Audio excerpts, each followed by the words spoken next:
여러분 요즘 뉴스 보면서 가슴이 답답하지 않으셨나요? 이란 전쟁이다, 공습이다, 최고 지도자가 사망했다. 헤드라인만 봐도 세상이 무너지는 것 같고 솔직히 무섭잖아요. 저도 처음엔 그랬거든요. 아, 이러다 진짜 3차 대전 나는 거 아니야? 하고 핸드폰 내려놓고 싶었어요. 근데요, 제가 이번에 이 전쟁을 좀 더 깊이 들여다보다가 완전히 충격을 받았어요. 뉴스에서 보여주는 폭격 영상, 그건 그냥 껍데기예요. 진짜 무서운 건 그 안에 숨어있는 이야기거든요. 이번 이란 전쟁, 사실은 인류 역사상 처음으로 AI가 전쟁의 핵심 지휘 역할을 맡은 전쟁이에요. 쉽게 말하면 표적을 정하고 타격 좌표를 찍는 일을 사람이 아니라 인공지능이 하고 있다는 거예요. SF 영화 얘기가 아니에요. 지금 2026년에 실제로 일어나고 있는 일이에요. 그리고 바로 이 지점에서 월가의 큰손들은 일반 사람들과 완전히 다른 계산을 하고 있어요.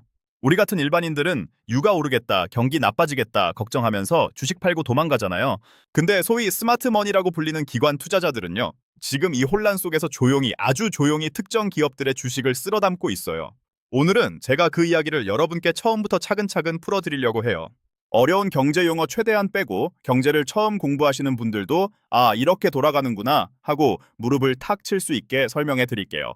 AI 전쟁의 실체가 뭔지, 그 뒤에서 실리콘밸리 기업들은 어떤 눈치 싸움을 벌이고 있는지, 그리고 이 모든 게 우리 투자와 경제에 어떤 영향을 주는지 끝까지 함께 봐주세요. 1부 60초 만에 끝나는 전쟁, AI 킬체인의 실체. 자, 그럼 본격적으로 시작해 볼게요. 먼저 이번 전쟁에서 제가 가장 충격받은 부분부터 얘기할게요. 바로 속도예요. 전쟁에서 적을 공격하려면 먼저 표적을 찾아야 하잖아요.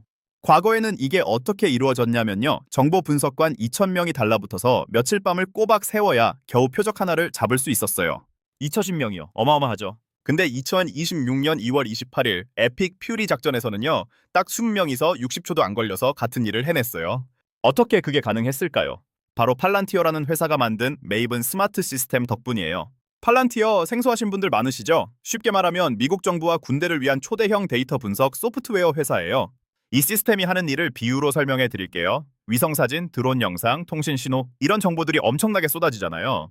예전엔 이걸 사람이 일일이 보고 분석했어요. 근데 메이븐 시스템은 이걸 마치 믹서기처럼 한꺼번에 갈아버려요. 그리고 AI가 여기를 타격하세요 라고 좌표를 딱 찍어주는 거예요. 60초 안에요. 그런데 여기서 재밌는 문제가 하나 생겨요. 제가 이걸 이렇게 비유해 드릴게요. 지금 미군은 페라리 엔진을 달았어요. AI라는 엄청난 엔진이요. 근데 최종 공격 결정은 여전히 사람이 해야 해요. 그 사람의 판단 속도는요? 빨대처럼 가느다란 연료 호스 같은 거예요. 엔진은 미친 듯이 달리고 싶은데 연료가 찔끔찔끔 들어가는 거죠. 이게 지금 AI 전쟁의 가장 큰 딜레마예요. 그래서 미국 펜타곤, 그러니까 미국 국방부가 어떻게 했냐면요. 2026년 국방 예산을 1조 달러까지 확 늘려버렸어요. 그리고 이 돈을 소수의 지능형 무기에 집중적으로 몰아주고 있어요. 피자 8조각을 4조각으로 줄이되 한 조각의 크기를 2배로 키운 것처럼요. 적은 수의 무기에 훨씬 강력한 기능을 담겠다는 전략이에요. 2부, 실리콘밸리의 눈치 싸움. 누가 살아남았나? 자, 이번엔 전쟁 뒤에서 벌어진 실리콘밸리 이야기를 해볼게요. 솔직히 이 부분이 저한테는 제일 흥미로웠어요. 이번 전쟁이 터지기 직전에 미국 AI 업계에서 엄청난 갈등이 있었어요. 여러분, 엔스로픽이라는 AI 회사 들어보셨나요? 챗GPT 만든 오픈 AI와 함께 미국을 대표하는 AI 기업 중 하나예요. 그런데 엔스로픽 CEO가 아주 강한 원칙을 세웠어요. 우리 AI는 사람을 죽이는 데 쓸 수 없다 하고요. 도덕적으로는 옳은 말이죠. 근데 미국 국방부 입장에서는요, 너 우리 편 아니야? 가 돼버린 거예요. 결과적으로 엔스로픽은 미국 정부 사업에서 사실상 배제되는 상황이 됐어요.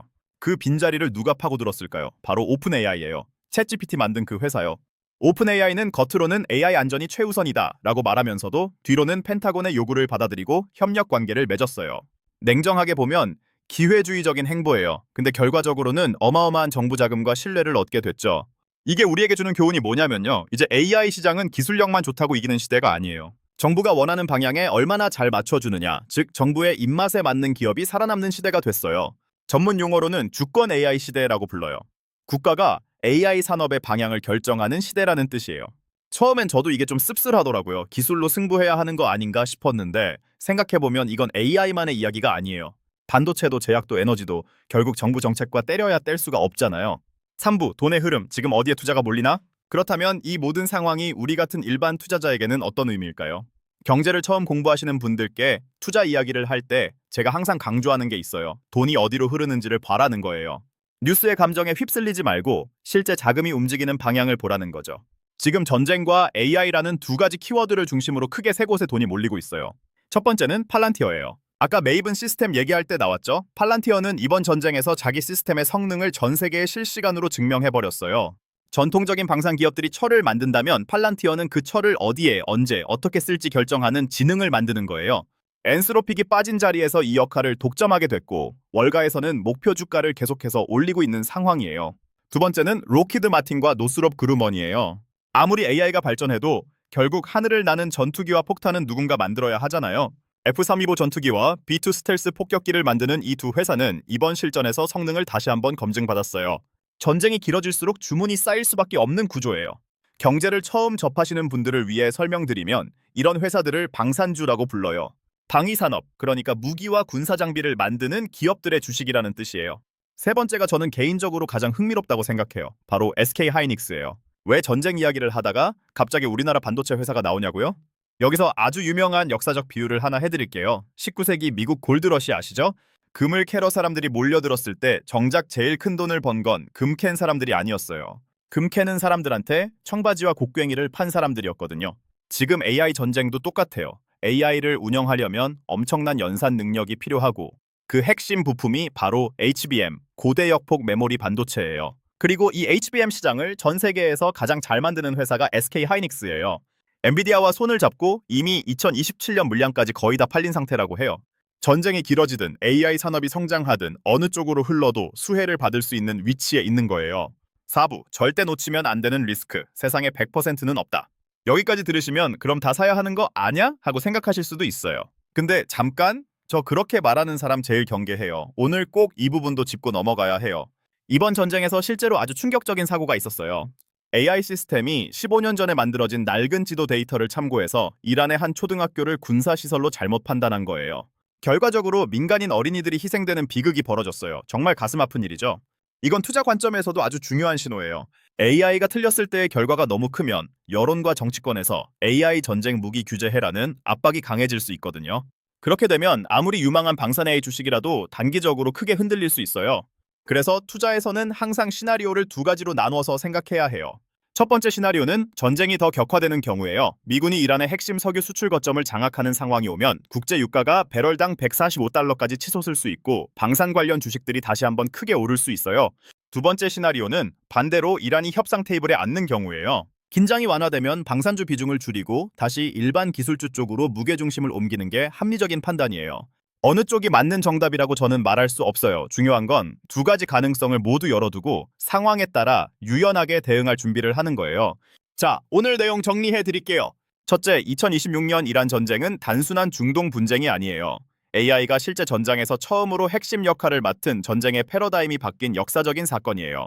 둘째, 실리콘밸리에서는 원칙을 고집한 엔스로픽이 밀려나고 현실과 타협한 오픈 AI와 실력으로 승부한 팔란티어가 시장을 장악해가고 있어요.